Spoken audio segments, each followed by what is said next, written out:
허스키하고 좋죠? 네. 이럴 때도 있습니다. 예. 이 제목하고 다 같이 읽어보겠습니다. 시작. 회복을 주시는 하나님.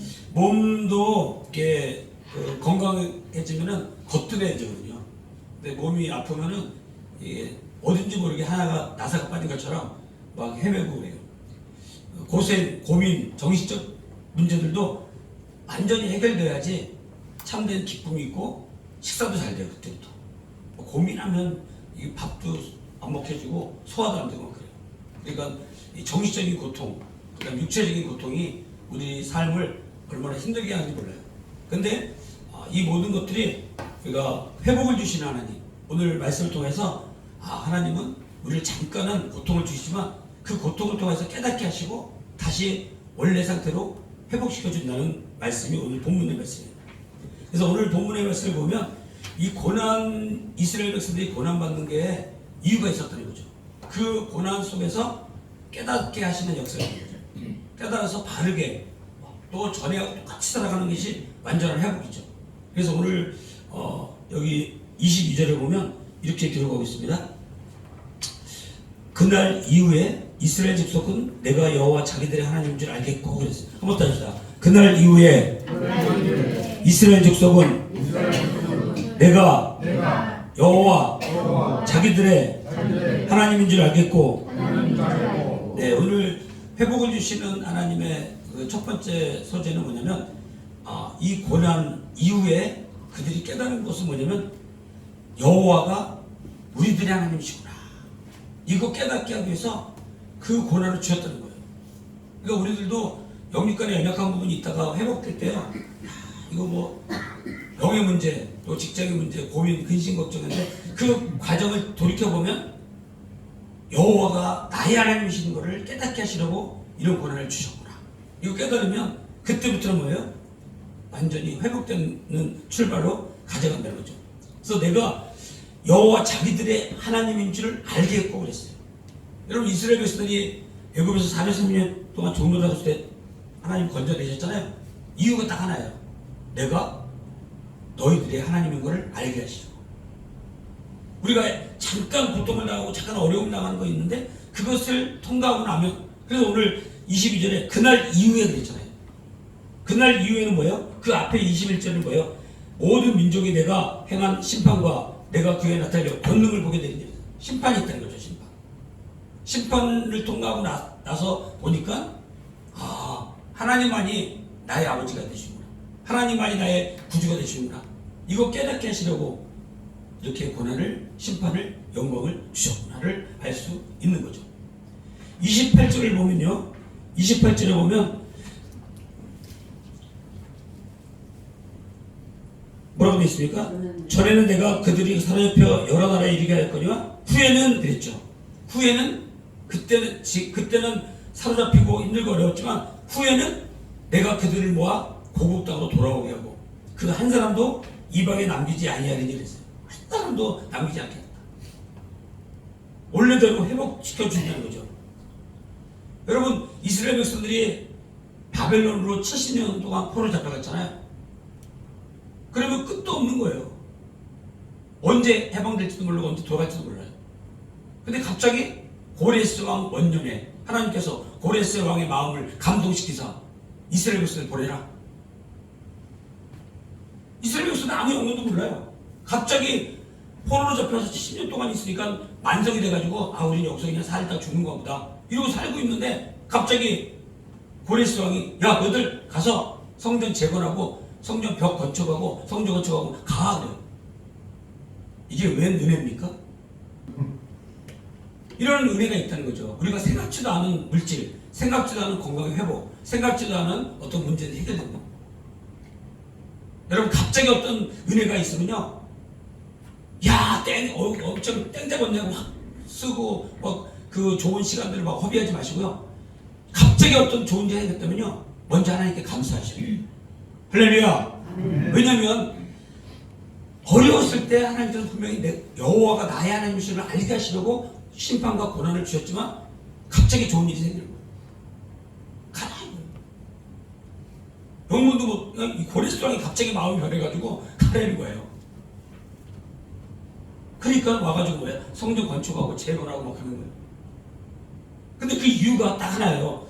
여호와 자기들의 하나님일 줄 알게 하겠고 그랬어요. 여러분 우리 인생 가운데 어떤 어려움이 온다 할지라도요. 그 어려운 가운데 있는 것은 하나님을 아버지로 부를 수 있고 여호와를 하나님이 나의 하나님이라는 것을 깨닫게 하시려고 이런 과정을 주셨구나 생각하면요. 그때 마음이 뭐예요? 편안해지는 거예요. 역대하 36장 22절에 보면 바사왕 고레스 원년에 여호와께서 예레미야의 입으로 하신 말씀을 이루시려고 여호와께서 바사는 이제 그 페르시아잖아요. 고레스 왕의 마음을 감동시키시라 했어요. 그가 온 나라에 공표하여 조서도 내어 너희 중에 그의 백성된 자들은 다 돌아갔지라. 너희 하나님 여호와께서 함께하시기를 원하노라 했어요. 이방인의 왕인데 갑자기 하나님 감동을 주시니까 바뀐다는 거죠. 여러분 여호와 하나님이 자기들의 하나님을 알게 하시려고 이런 일들을 하나님이 펼치셨다는 거예요. 내 인생에도 저 여러분들의 인생에도 하나님이 펼치실 거예요. 우리가 힘들고 어려울 때 그 과정을 지나가 나면 이후에 그날 이후에는 여호와 자기들의 하나님인 줄 알겠고 이거 깨닫게 하시려고 잠깐 고난도 핍박도 어려움도 물질의 어려움도 건강의 어려움도 주신다는 거예요. 여러분 건강을 잃고 힘들고 어려울 때는 하나님만이 나의 하나님이시구나를 깨닫게 되더라고요. 이해가 안 되시나 본데 자 가만히 생각해 보세요. 힘들고 어려울 때 누가 나를 도와주겠어요? 진짜 하나님만이 나의 아버지구나 이거 깨닫게 되면요 그 과정이 다 아름다워지는 거예요. 그러니까 여호와가 나의 하나님이시구나 이거 깨닫는 거죠. 여러분 출애굽기에 보면 몇 가지 재앙이 나옵니까? 10가지 재앙이 나오죠. 10가지 재앙을 다 보내가지고 이스라엘 백성을 끄집어내기 위해서 작전이잖아요. 바로 왕의 마음이 어떻게 했다고요? 완악보다 좀 더 센 거. 강팍해졌어요. 마음이 얼마나 강팍해지면요.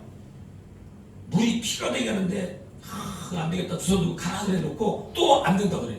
마음이 바뀌어버려. 그래서 자그마치 재앙을 몇 가지나 내려요? 10가지나. 여러분 세상이 호락호락하지 않죠? 믿음의 사람들 확 내놓지 않아요. 이렇게 잡고 저렇게 잡고 해서 막 붙잡고 있다고. 근데 이 10가지 재앙 모두가 성경에 보면 나를 건져내신 하나님이고 기적을 베푸신 하나님을 깨닫게 하시려고 하시는 거예요. 기적을 베푸시는 거예요. 이집트에는요 그 신들이 많아요. 그래서 이집트는 물이 신이에요. 물이 뭐예요? 이집트에 라인강이 있죠. 라인강이 1년에 한 번씩 넘쳐요. 넘쳐가지고 그 근방에 농사가 잘 돼요. 그러니까 이 사람들이 하나님을 모르고 물이 신이야. 물이 저절로 넘치니까 잘 되는 거라고. 물이 안 넘치고 큰일 나잖아요. 그러니까 물한테 비는 거야. 개구리가 신이야. 이가 신이야. 파리가 신이야. 가축이 신이야 막. 하나님은요 애굽의 10가지 신들을 다 물리치시는 거죠. 너희들이 섬기고 너희들이 바라봤던 그 신이 아니라 하나님 여호와 하나님이 너희들의 하나님이다. 이거 깨닫게 하시려고 한 가지, 두 가지, 세 가지, 10가지 재앙을 다 물리치. 여러분 우리가 오늘 현대에 살아가면서 하나님보다 더 좋아하는 물질, 건강, 만난 음식 이런 것들 향해서 가면요 하나님이 싫어하시는 거예요. 하나님보다 더 그것을 자기 우상화시키는 거예요. 10가지 그냥 전부 다가 애굽의 신들을 다 물리치는 장면으로 보여주시는 거예요. 여러분 홍해 앞에 있었던 이스라엘 백성들에게 하나님께서 주신 말씀은 뭐예요? 너희는 오늘 가만히 있어 내가 여호와인 줄 알게 하라. 홍해 바다를 어떻게 건너가요? 하나님께서 모세를 통해서 지팡이 탁 치니까 물이 그냥 쫙 갈라지잖아요. 갈라지는 그 양쪽 물을 지나가면서 세례를 오늘날로 치면 우리가 세례받는 거예요. 물속에 지나가잖아요. 그런데 어떤 생각을 했어요? 조금 전에 드렸던 얘기는 내가 너희들의 하나님이다. 내가 너희들의 하나님이 있기 때문에 너희들의 갈 길을 열어준다.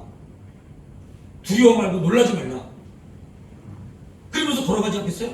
그냥 와 물이 열렸다 하고 가는 사람 없어요. 하나님이 열어주셨다. 할렐루야. 아멘. 하나님이 열어주신 거예요. 그거 깨닫게 하시려고 홍해 앞에 놓였던 거예요. 여러분 이스라엘 백성들이 광야에서 40년 살 동안에 뭐하고 같이 살았죠? 성막하고 같이 살았어요. 성막하고 같이 살 적에 하나님께서 내가 그들 중에 거하여 그들이 하나님이 되리라. 성막을 주신 이유도 내가 그들 중에 거하고 같이 살아주겠다는 거예요. 같이 살아주는데 내가 그들의 하나님이 되어주겠다. 여러분 이스라엘 백성들의 역사를 쭉 보면요, 전부 다 내가 너희들의 하나님이다. 이거 잊어버릴 때는 고난을 주셔요. 이거 회피하고 외면하고 할 때 하나님이 심판을 주셔요. 그런데 하나님이 나의 아버지시가 되는구나, 여호와 하나님이 나의 아버지가 되시는구나, 이거 깨닫고 나갈 때는요 앞이 형통했어요. 요셉도 하나님이 나의 아버지구나 하고 믿고 나가면 감옥도 형통한 길이에요. 여러분 감옥에 들어간 게 잘 된 거예요, 요셉한테. 왜냐면 떡 같은 거는 좀 술 같은 거는 점이 어디서 만나게 돼요? 감옥에서.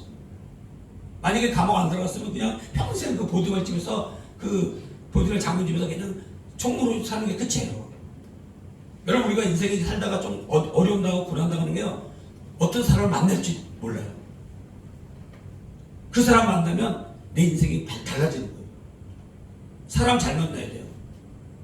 사람 잘못 만나면 엄청 고생하고, 나 같은 사람 만나면 고생하겠죠. 이해가 안 되시나 근데 좀 생각을 해보시고, 그러니까 다른 데서 가치를 찾지 않으면 불행한 거예요. 근데 다른 데서 가치를 찾으니까 그걸 이겨나갈 수 있는 거예요. 할렐루야. 아멘. 우리는 가치로 사는 거지 가격으로 사는 사람이 아니에요. 가격으로 사는 사람은요 맨날 결정을 해요. 이렇게 요거 얼마인가, 요거 얼마, 타산적이에요. 근데 가치로 사는 사람은요 물질에 구애받지 않아요. 이 오늘 하루의 삶이 가치가 중요하니까. 오늘 외롭고 고독하고 쓸쓸하고 물질에 핍박을 당하고 고난을 당해도 연약한 육체를 갖고 있다 할지라도 가치가 중요한 거예요. 사람이 가격이 매겨지면요 비참한 거예요. 저 사람은 얼마짜리 이제, 저 사람은 얼마짜리, 얼마나 비참하겠어요. 그런데 가치를 따지면요 놀라운 사람이 돼요. 하나님이 붙들어주시고 그의 아버지가 하나님이시다는 가치를 갖고 있을 때 놀라운 은혜가 있어요. 여러분 불순종하고 힘들고 어렵게 살 때 하나님은요 심판을 주시고 어려움을 주셔요. 왜? 이유는 그들이 나를 여호와인 줄 알게 하리라. 할렐루야. 두 번째는 뭐냐, 26절에 보니까 이렇게 기록하고 있습니다. 26절에 보니까 그들이 그 땅에 평안히 거주하고 두렵게 할 자가 없게 될 때 부끄러움을 품고 내게 범한 죄를 뉘우치니. 한번 따라합시다. 부끄러움을 품고 내게 범한 죄를 뉘우치니. 여러분 우리가 회복될 때 하나님이 우리 하나님 나의 아버지시구나 이거를 고백해 하시면 회복이 된 거예요. 그 다음에 두 번째 회복이 어떻게 회복이 되냐 보니까 평안히 사는 거예요. 이제 돌아가서 평안히 살다 보니까 회복이 안 된 사람, 잘못된 사람은 내 잘난 것에 잘난 줄 알아요. 그리고 막 먹고 마시고 놀러 다니고 막 그래요. 근데 회복이 진짜 잘 된 사람은요 평안히 거주하게 될 때 기도하면서 생각해 보니까 이 모든 것이 하나님의 은혜구나. 에베네셀의 하나님. 우리 은행나무 오거리에서 좀 더 가면은 거기 에베네셀 프라자가 있어요. 보셨나요? 그게 에베네셀 프라자인데 에베네셀 거기 써 있어요. 크게. 그래서 우리가 금쪽으로 지나갔다 보면 거기 옛날에 에베네셀 교회가 있었어요. 아주 옛날. 지금은 이제 다른 교회로 바뀌었는데, 그래서 에베네셀 프라자라고 그랬어요. 건물이. 에베네셀의 뜻이 뭐예요? 하나님께서 여기까지 도우셨다. 히브리 말이에요. 한번 더 하십시다. 하나님께서 여기까지 도우셨다. 얼마나 좋은 은혜예요. 그리고 은행나무 오거리에서 저기 벽산 앞으로 올라가다 보면 오른쪽에 있으니까 꼭 지나갔다 보세요. 에베네셀 프라자. 하나님이 여기까지 도우셨다.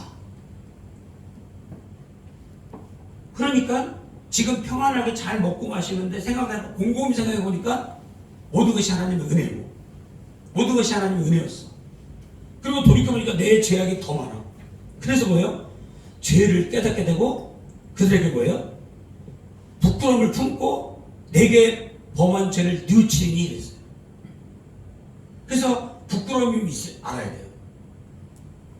잘 먹고 잘 살게 됐을 때, 이야, 내가 이제 잘 살게 됐구나, 내가 잘 먹게 됐구나, 내가 건강이 회복됐구나, 이제 막 막 놀러다니면서 잘 살아야지, 이런 게 아니라 내가 왜 이런 호사를 누리나 생각해보면 모든 것이 하나님 은혜고, 우리가 하나님 앞에 범죄했었는데 하나님의 은혜로 살아남았다면 그 기억을 잊지 말라는 거예요.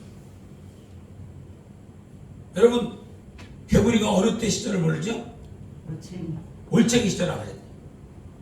운전도 초보자 시절 알아야 되겠죠? 막 옆으로 끼어들어가는 것도 모르는데 자기가 운전 좀 하게 됐다 그래서 막 무시하고 저 사람을 초보인자 빵빵거리고 돼야 돼요.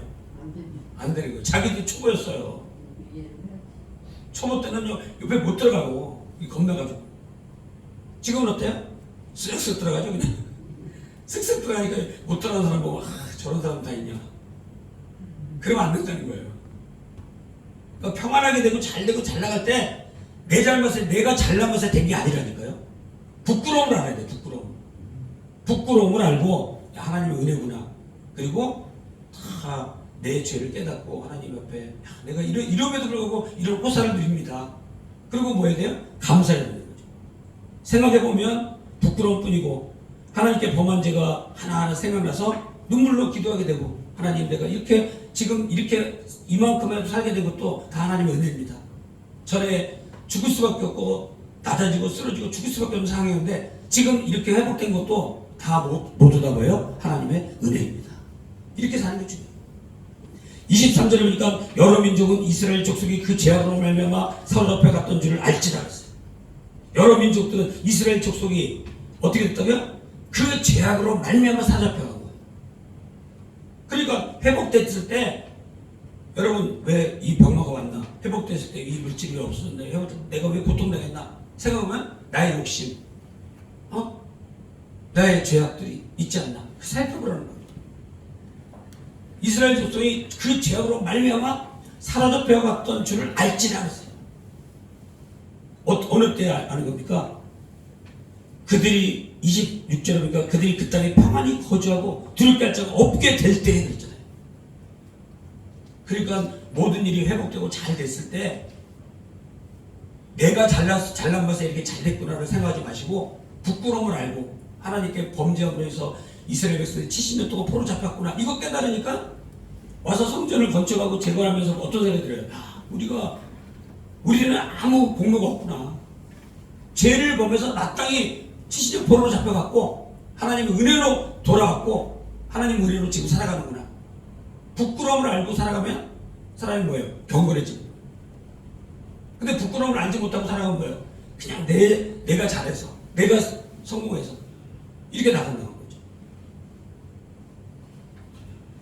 우리의 죄악으로 하나님께 범죄함으로 말미암아 이거 원인을 깨달아야 돼요. 문제를 깨달아야 돼요. 이것이 진정한 회복의 모습이에요.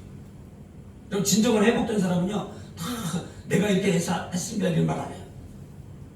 다 하나님의 은혜입니다. 하나님이 하셨습니다. 아사 엘로힘 지난번에 생각했던 거 생각나시죠? 아사 엘로힘 하나님이 하셨습니다. 선교사를 막 60년 선교 생활하시고 모든 역사 이렇게 했는데 선교사님 이거 어떻게 된 거예요? 어떻게 하셨습니까? 이렇게 네 하나님이 하셨습니다. 그러면 그 한마디 하면 끝나는 거예요. 내가 뭐 어쩌고 내가 뭐 큰 건물을 세우고 신학교를 세우고 내가 뭐 했습니다 할 때 넘어지는 거예요. 내가 뭐 했습니다 하면 넘어져요. 하나님이 하셨습니다. 나는 아무 공로 없습니다. 이럴 때 진정한 회복의 길로 가는 거예요. 시편 51편 3절로 4절 보니까 다윗은 이렇게 고백합니다. 내 죄를 내가 아오니 무릇 내 죄가 항상 내 옆에 있나이다. 여러분 다윗이요 회복되기 전까지는 죄를 범했잖아요. 우리아의 아내 바스바를 범했죠. 그런데 나중에 왕이 되고 잘 나갈 때 보니까 내가 하나님께 범죄했던 걸 깨닫는 거예요. 잘 나갈 때 왕인데 기도했는데 하나님 내 죄가 내 앞에 항상 있나이다. 가슴을 찌면서 통곡하는 거예요. 내 죄를 내가 아오니 이 알다라고 하는 뜻은 뭐냐면 깊이 깨닫다 체험적으로 알다 이런 뜻이에요. 하나님 앞에 내 죄의 모습이 어떤지를 아는 거예요. 그거 깨달으니까 부끄러움을 아는 거죠. 부끄러움을 알면서 살아가니까 이제 뭐예요? 전에 죄를 범했던 다윗의 모습이 아니에요. 지금은 왕이지만 여전히 하나님 앞에 겸손히 살아요. 저번에는 뭐예요? 초짜왕이에요. 초짜왕. 초보예요. 초보. 지나고 보니까 모든 것이 하나님 은혜입니다. 하나님 회복시켜주셨고 이제는 다시는 범죄의 길로 가지 않으려고 이제는 하나님께서 내 죄를 부끄러움을 알고 항상 겸손히 살아가는 거예요. 두려워하지 않아요. 그래서 로마서 3장 20절에 보니까 율법으로는 죄를 깨달음이라 했어요. 여러분 율법이 필요합니다. 하나님의 말씀의 법이 필요해요. 그래서 늘 내가 죄인으로 깨닫게 되고 내가 하나님께 범죄한 것을 깨닫게 되고 내 앞에 항상 죄가 있음을 하나님 앞에 죄가 있음을 깨닫게 되는 거예요. 그래서 요엘서 2장 12절로 13절에 보면 너희는 마음을 다하여 내게로 돌아오라 옷을 찢지 말고 마음을 찢으라. 할렐루야. 옷을 맨날 찢으면 뭐 할 거냐고. 이스라엘 백성들은 옷을 찢고 머리에다가 막 회채를 하고 막 머리 풀어내고 막 회개하고 막 그래요. 이게 형식적인 거예요. 오늘날도 그런 사람 많죠. 그 기도원에 가서 막 40일 기도합니다. 그러면 40일 기도해도 누구한테 얘기하면 안 돼요. 40일 기도를 몇 번씩 한 사람입니다. 신부에 보니까 그런 거 써놨더라고요. 그럼 왜 써놔? 그냥 40일 기도했으면 기도한 거지. 난 40일 기도를 3번 한 사람이고 뭐 한 사람인데 뭐 이거 쓰면 안 돼요. 사람들에게 보이려고 기도하면 안 돼요. 골방에 들어가서 하나님과의 관계 속에서 간절히 기도해야 돼요. 은밀히 보시는 하나님께서 채워주실 걸 믿고 하나님 앞에 기도하는 게 중요하지. 나는 얼마만큼 기도하는 사람입니다. 나는 11조를 얼마만큼 하는 사람이고 나는 교회를 빠지지 않고 다니는 사람입니다. 나는 교회에 뭘 해놓은 사람입니다. 이런 자랑이 아니라 겸손히 주를 따르고 섬기는 거예요. 부끄러움을 알고 죄를 깨닫고 끝까지 가는 거예요.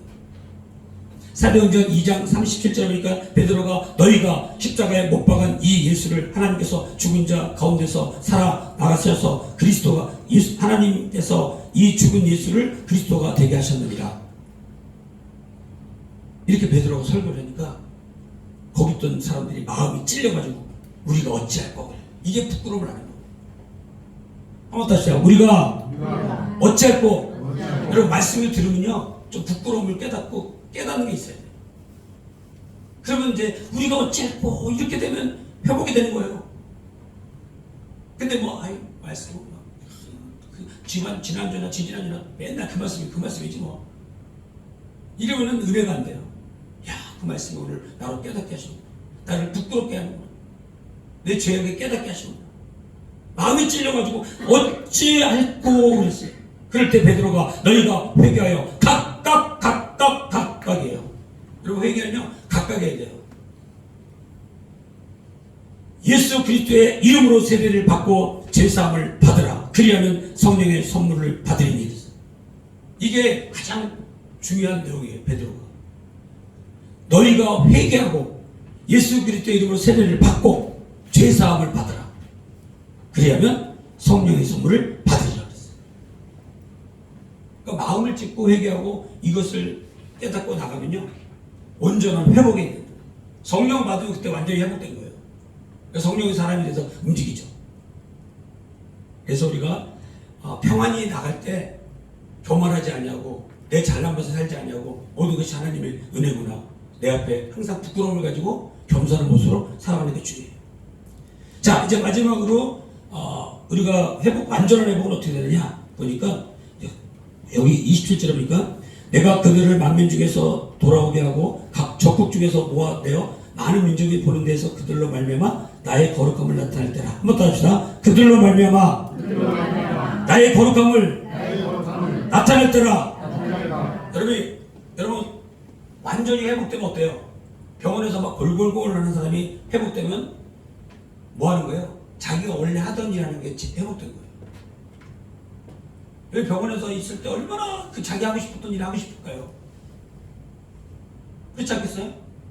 평상시에 일상인데 그 힘들다고 했던 그 일상이 병원에 있을 때 그거 하고 싶은 거야. 회복되면요 자기가 원래 하던 일 하면 되는 거예요. 이게 완전한 회복이에요. 여러분 이스라엘 백성들이 하나님 많이 나의 아버지시구나 부끄러움을 알고 나의 죄를 깨닫고 쭉 평안히 살 때도 그거 놓치지 않고 살아가면서 완전히 회복된 거예요. 우리를 통해서 그들에게 하나님의 거룩을 드러내는 삶의 행위가 있어야 돼요. 믿음의 사람은요 거룩한 삶으로 삶의 행위가 나타날 때 이 사람은 살아있구나를 인정받는 거예요. 그러니까 완전히 회복된 사람은 거룩함을 드러내고 살아가요. 덜 회복된 사람은 어떻게 될까요? 거룩함을 드러내지 않아. 자기 잘나면서 살아 여전히.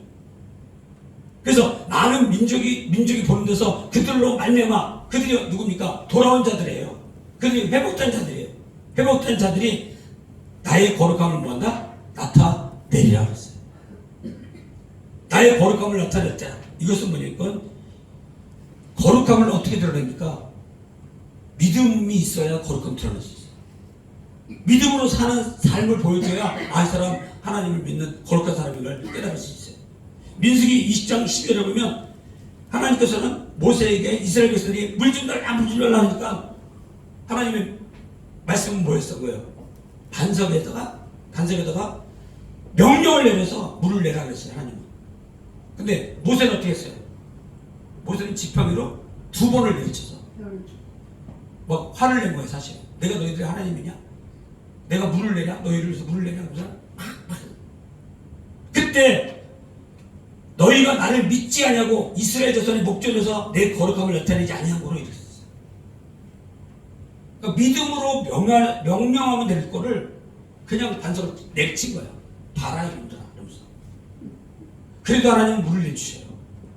그 물을 먹고 살았어요. 그렇지만 그들이 잘못한 것 때문에 징벌을 하셔요.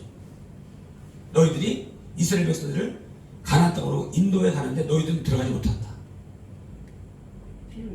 그 혈기로 말미암아 가나안 땅에 들어가지 못해요. 여러분 쭉 40년 동안 인도해가지고 가나안 땅에 다 같이 들어가서 거기서 행복하게 살아야 멋진 거 아니에요? 근데 목전에 두고 저기 보니까 요단강이 건너 있어요. 저도 그 이스라엘 갔을 때 거기 산에 올라가서 보니까 밑에 요단강이 흐르고 바로 거기가 가나안이에요. 근데 여기서 모세가 죽은 거야. 얼마나 안타깝겠어요. 쭉 인도했으면 올림픽 쭉 인도했으면 월드컵까지 나가야지 감독이, 그죠? 근데 끝에 가서 감독이 그만둬 버려요. 거기까지입니다. 이러면 얼마나 안타깝겠어요. 거기까지 가야 돼요. 가나안 땅까지. 모세가 혈기 부림으로. 근데 하나님은 뭐예요? 너희가 나를 믿지 않음으로 이렇게 된다. 그러니까 믿음으로 하지 않았다는 거예요. 여러분 우리가 믿음으로 할 때 하나님의 거룩함을 드러내요. 하나님의 본질이 사람들 앞에서 분명하게 인식되도록 믿음을 드러내줘야 돼요. 야, 저 사람 하나님 믿는 자구나. 그 거룩성이 드러나는 거예요. 믿음이 하나님의 거룩함이에요. 순종이 하나님의 거룩함이에요. 진리로 거룩하게 되는 거예요. 요한복음 17장 19절에 보니까 예수님의 기도 중에 이런 내용이 나옵니다. 또 그들을 위하여 내가 나를 거룩하게 하오니 이는 그들로 진리로 거룩함을 얻게 하려 함이니라. 할렐루야. 뭐로요? 진리로 거룩함을 얻다. 대답한 사람이 한 사람밖에 없네. 진리로 거룩해져요. 여러분 하나님의 말씀을 진리로 받아들이고 살면은 삶이 거룩해져요. 언어도 함부로 하지 않냐고, 생각도 함부로 하지 않냐고, 마음 씀씀이도 함부로 하지 않아요. 말씀 속에 거하는 거예요. 내가 비웃는 것은 이 사람들 뿐만 아니라 그들의 말로 말미암아 나를 믿는 사람들 위함이니 아버지여 아버지여 내 안에 내가 아버지 안에 있는 것 같이 그들도 다 하나가 되게 하려 합니다. 세상으로 아버지께서 나를 보내신 것을 믿게 하옵소서. 이게 예수님의 기도예요. 베드로전서 1장 16절에 보니까 오직 너희를 부르신 거룩한 이처럼 너희도 모든 행실에 거룩한 자가 되라. 할렐루야. 모든 행실, 언어를 조심해야 돼요. 말을 함부로 하면 사람에게 상처를 줘요. 생각을 많이 하고 거룩한 행실이요 거룩해야 돼요. 베드로전서 1장 22절에 보니까 너희가 진리를 순종함으로 너희 영혼을 깨끗하게 하여 그랬어요. 여러분 진리의 말씀에 순종할 적에 우리의 영혼이 맑아져요. 우리가 맑아지면 뭐야? 하나님의 거룩을 드러내는 존재로 살 수 있어요. 우리의 삶을 보고 예수를 믿게 되고 예수를 영접하게 됩니다. 데살로니가전서 4장 3절에 보니까 하나님의 뜻은 이것이니 너희의 거룩함이라 그랬어요. 우리의 거룩한 삶이 하나님의 뜻이에요. 디모데전서 4장 4절에 보니까 하나님께서 지으신 모든 것이 선함에 감사함으로 받으면 버릴 것이 있다 없다? 없다. 하나님의 말씀과 기도로 거룩하여 주기라 했어요. 여러분 하나님의 말씀과 기도로 우리가 거룩해집니다. 그럼 거룩한 행실을 통해서 하나님의 영광을 드러내는 거죠. 완전히 회복된 사람은요, 나의 거룩함을 나타낼 존재라. 하나님의 거룩을 드러내기 위해서 우리가 살아있는 거예요. 우리의 삶의 가치가, 우리의 삶의 목적이, 우리의 삶의 시간이 하나님의 거룩성을 드러내는 존재로 우리가 살아있는 거예요. 하나님이 나를 왜 살려놨나?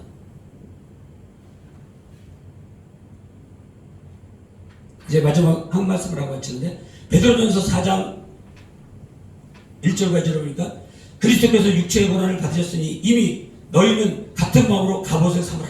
이후로는 다시 사람의 정욕을 따르지 아니하고 하나님의 뜻을 따라 육체의 남은 때를 살게 하려 함이라. 여러분, 하나님의 뜻이 뭐라고요?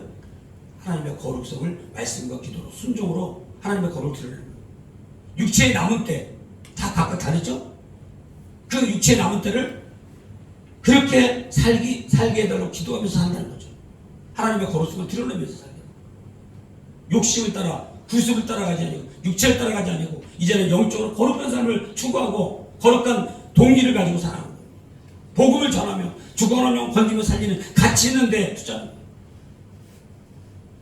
가격에 흔들리지 마시고 가치 있는 삶에 흔들려야 돼요. 저 가치가 더 좋은 가치인가? 이 가치보다 저 가치가 더 좋은 가치인가? 여러분, 하나님의 거룩성을 드러내는 삶의 가치보다 더 좋은 가치는 없어요. 원래 인간이 창조가 그렇게 되었기 때문에 그렇죠. 창조는 모습 그대로 사는 게 가장 큰 가치예요.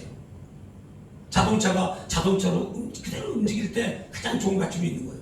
우리 인간이 하나님의 창조한 모습 그대로 하나님의 영광을 드러내며 하나님의 거룩성을 드러내며 모든 행실에 살아가는 그 사람이라면 놀라운 가치를 갖고 살아가는 거예요.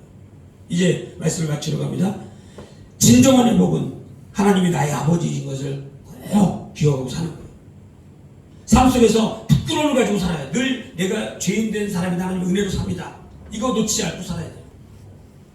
하나님의 거룩함을 드러내며 하루하루 살아가야 돼요. 참된 회복의 사람으로 살아가는, 이 믿음으로 살아가는 저와 여러분이 되어지시길 주의 이름으로 간절히 축원합니다.